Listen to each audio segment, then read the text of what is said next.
Sounds good. So our first project coming up is going to be Airbrush. Airbrush is an app that it's really a lot of fun. I've been seeing some demos. I've tried it out myself. It's basically an app that lets you use motion and the movements of your body to create works of art. Oh, awesome. Hello, everyone, and welcome. My name is Laura Waters. This is Amber Rodriguez, Kathleen Gilbert, and Wenyi Zhang. And we created Airbrush. Airbrush is a web app that allows users to create works of art using only their body movements and their webcam. We decided to create this app after considering the limited nature of traditional drawing. We wanted to expand that definition to include a wider range of body movements, to create a satisfying full body experience for users of all ages, bodies, and backgrounds. While using Airbrush, you can use either hand or your nose to draw, your choice, a selection of brushes and bright colors and as much enthusiasm as you can muster. We built out our front end using React and Redux, running on a Node server with an Express framework, alongside the integration of some powerful third-party libraries and APIs.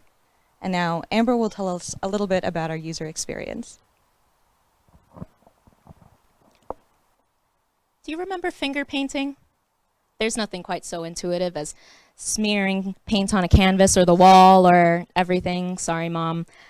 In that spirit, a primary goal in developing Airbrush was bringing that same degree of intuitiveness to the user experience.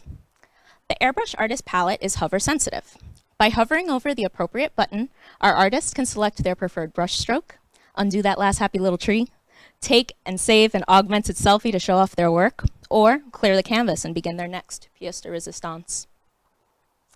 Moving freely back and forth across the canvas in order to create unique brush strokes required robust start-stop technology, which was made possible by our integration of two key features. First is voice mode. With the help of our web speech API integration, our user can deploy commands using their voice. Start, stop, undo will prompt your masterpiece to do the very same. In addition, if you prefer a quieter creative space, we work to train a MobileNet hand model, which responds to unique hand gestures, also enabling start and stop. And Kathleen will tell us a little bit more about those models. PoseNet is a TensorFlow model that tracks body movements in real time. Using this to draw was super fast and the speed was fun. But since we were not following a fixed point such as a game controller, we found ourselves producing a very jagged line. To fix this, we wanted to find some way to smooth a line that wouldn't require wearing a special device. The vector graphics tool Paper.js gave us a few methods for doing this, resulting initially in squiggles instead of jagged edges, which was good but not quite what we wanted.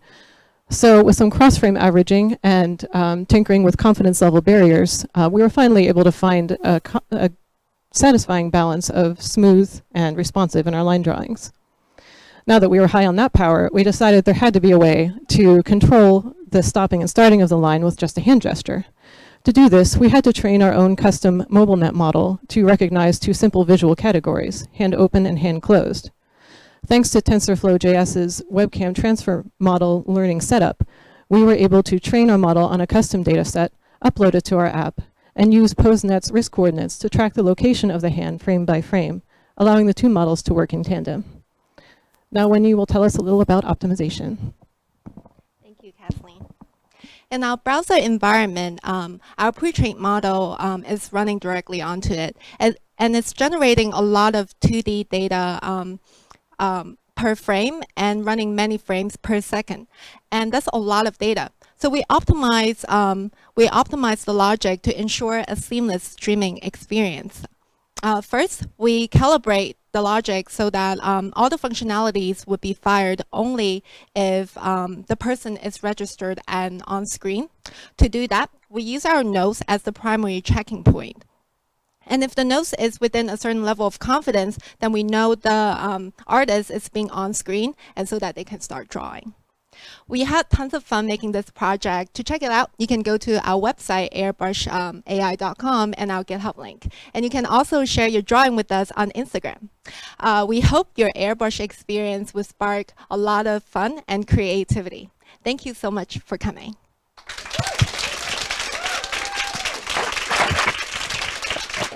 Wow, so much to talk about here. I think one we often see teams trying to pull together like a plethora of APIs, and in this case, they did so seamlessly. And TensorFlow.js I know is still in beta, and working with a library like that is just extremely difficult. So that's awesome that they ended up and the UI, by the way. The UI was gorgeous for something that's like not something that we're used to interacting with, where we have a lot of other things to base how we think of interacting with an app off of. Clearly, a lot of testing, a lot of thought went into how do we organize this really like appropriately and in a nice dynamic view. Yeah, absolutely. They really nailed it. And I had no idea until I used this app just how much fun it could be to draw something with your nose. Yeah. Yeah, and I've seen a lot of teams come and go, and TensorFlow.js is always a pain point, just trying to get it working. And they got it working not once but twice, because as I mentioned, their hand controls, they needed a completely separate model to work with. I actually worked as a hand model for them at a certain point. So they're pretty nice. It's not time to brag, I guess, Dakota. So let's take it down. But they did so well. All right. Well, enough about your hand and more about maybe the next team. You want to maybe lead us in and tell us about what the next big team on the agenda is? Sure.